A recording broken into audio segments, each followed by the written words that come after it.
السلام علیکم ورحمۃ اللہ وبرکاتہ۔ ہمارا یوٹیوب چینل درس قرآن و حدیث کو سبسکرائب کریں اور بیل آئیکن کو بھی دبائیں تاکہ ہمارے آنے والی نئی ویڈیو آپ تک پہنچ سکے۔ شکریہ۔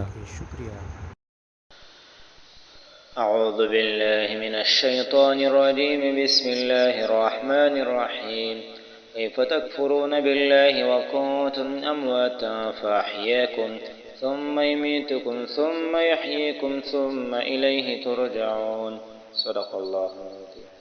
سورة البقرہ رکو نمبر 3 آیت نمبر 28۔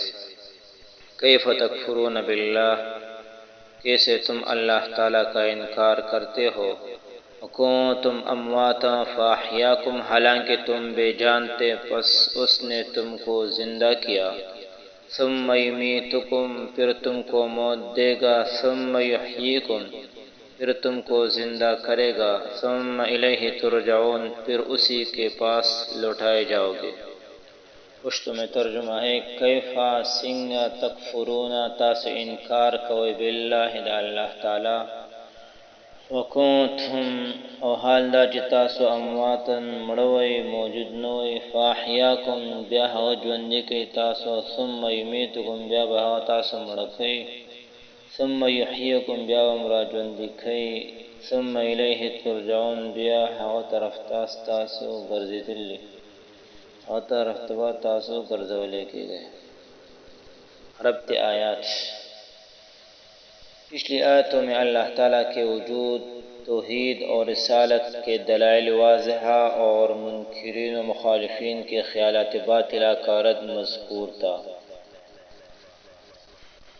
ہمیں اس رکوع کے ان آخری 2 آیتوں میں اللہ تعالیٰ کے احسانات اور انعامات کا ذکر ہے، اور اس پر اظہار تعجب کیا گیا ہے کہ اتنے احسانات کے ہوتے ہوئے کیسے یہ ظالم کفر و انکار میں مبتلا ہے، جس میں اس پر تنبیہ ہے کہ اگر دلائل میں غور کرنے کی زحمت گوارا نہیں کرتے تو کم از کم محسن کا احسان ماننا، اس کی تعظیم و اطاعت کرنا تو ہر شریف انسان کا طبعی اور فطری تقاضا ہے۔ اسی راستے سے تم اللہ تعالیٰ کی اطاعت پر آ جاؤ۔ اس آیت میں ان مخصوص نعمتوں کا ذکر ہے جو ہر انسان کی ذات اور نفس کے اندر موجود ہے کہ پہلے وہ بے جان ذرات کی صورت میں تھا، پھر اس میں اللہ تعالیٰ نے زندگی پیدا فرمائی۔ کیف تکفرون باللہ، مطلب یہ کہ تمہارا یہ انکار کبھی نہیں ہونا چاہیے تھا۔ دلائل واضحہ اور براہین قاطعہ کی موجودگی میں تمہارا شرک کرنا نہایت ہی قابل تعجب ہے۔ تم جانتے ہو کہ محیی و ممیت، خالق ارض و سماء اور عالم کل شے اللہ ہی ہے، اور یہ اوصاف کسی میں نہیں پائے جاتے، تو پھر کیوں اس کے ساتھ شرک کرتے ہو؟ وکنتم امواتن، یعنی تم بے جان نطفے تھے، نطفن فی اصلاب آبائکم۔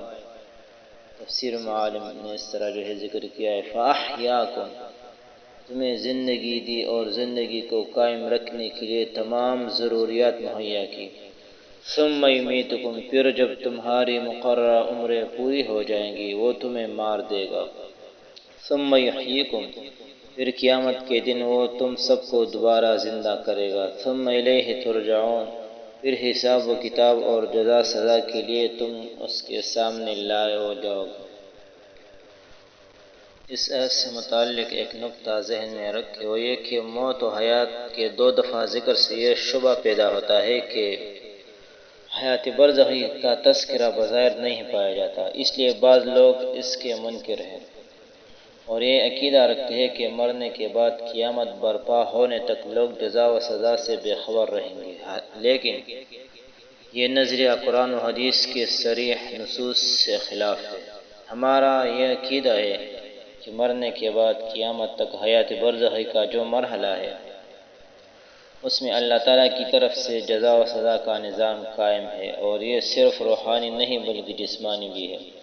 تاہم عالم برزخ چونکہ اخروی زندگی کا استقبالیہ ہے، آنے والی ابدی زندگی میں اگر جنت قسمت میں ہو تو برزخ جنت کا استقبالیہ ہے، ورنہ کفار اور بے دین لوگوں کے لیے جہنم کا استقبالیہ ثابت ہوگا۔ اس لیے مستقل حیات کے نام سے اس کا تذکرہ نہیں کیا گیا، کیونکہ استقبالیہ کوئی مستقل قیام گاہ شمار نہیں ہوتا۔ اللہ تعالیٰ سے دعائے کہ ہمارا یہ نیک اعمال اپنے دربار میں قبول فرمائے اور ہمیں درس پر استقامت نصیب فرمائے، اور جتنے ہم سے گناہ ہوئے ہیں چھوٹے بڑے ظاہر و باطن سب اللہ تعالیٰ معاف فرمائے۔ وآخر دعوانا الحمد للہ رب العالمین۔ سبحان ربک رب العزۃ عما یصفون وسلام علی المرسلین والحمد للہ رب العالمین۔